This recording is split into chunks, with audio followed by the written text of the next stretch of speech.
The first season finale of Dexter, Original Sin was a huge success, providing more backstory on Brian Moser's childhood, bringing closure to Aaron Spencer's villain, and exposing the true nature of Dexter as a monster. Dexter, Original Sin Episode 10, originally titled Born This Way but later retitled Code Blues, features Dexter saving Nikki Spencer's life while almost allowing Aaron to escape. From an eager, bloodthirsty sociopath to a near superhero, Gibson's Dexter is clinically accurate to Michael C. Hall's famous portrayal. Showrunner Clyde Phillips and his writing team made an extraordinary creative choice by dividing the villain responsibilities between Spencer and Brian Moser. Unexpected tension and backstory are added by a confrontation between Harry and Brian, which almost humanizes Brian's troubled personality. It was discovered that Spencer's motivation for killing was a form of retaliation against his adulterous wife, Becca, who had falsely claimed that Nikki was his son. Deb receives a fitting ending even in the background, becoming a new member of Miami Metro alongside Dexter and Harry. Brian Moser's unexpected return, which was alluded to multiple times in the early episodes of the prequel series, was the best-kept secret of Dexter, Original Sin Season 1. After the episode begins with a never-before-seen in-depth examination of his turbulent upbringing, his return is rewarded in the Original Sin finale with a face-to-face confrontation with Harry. Brian's fate is left up to his social worker, Barb Plimpton, after he is disowned by Harry and Doris, as depicted in a flashback in Original Sin Episode 9. The fact that Brian murders her, his ex-therapist, and a number of his adopted siblings in Miami in an attempt to attract Dexter's attention is no accident. Brian tells Harry that he was given over to institutions and the system, which shaped him into a heartless murderer who lacked a moral compass to act as his code. Brian Moser will keep an eye on Dexter from a distance.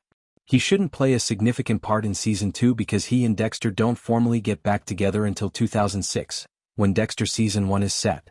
Brian concurs that Harry is Dexter's best friend and that entering his life abruptly would only make matters more difficult. In the prequel series, Brian will oddly love Dexter by avoiding him in subsequent episodes. In Dexter, Original Sin Season 2, his absence should allow for the appearance of another major antagonist.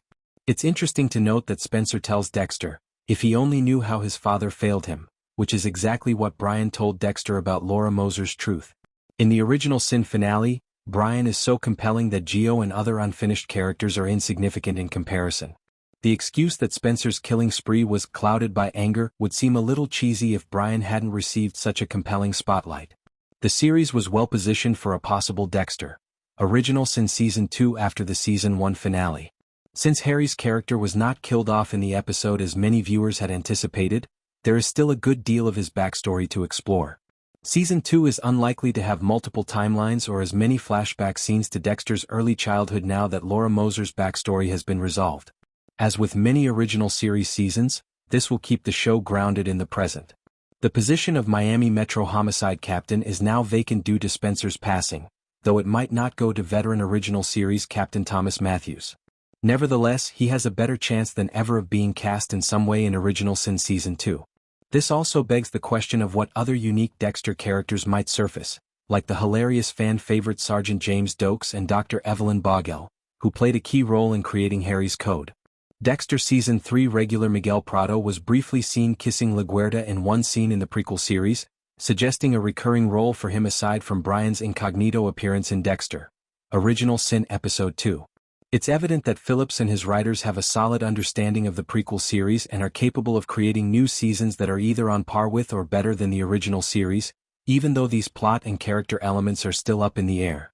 Dexter, Original Sin in summary, is a success for the Dexter franchise and serves as a model for all contemporary prequel series. It produced one of the greatest Dexter seasons ever by masterfully capturing the tone of the original series and casting both new and returning characters. These prequel shows are all about extending the backstories of Laura, Harry, and Brian. Dexter, Original Sin should remain a Paramount Plus and Showtime mainstay for many years to come, even though 8 seasons may be pushing it.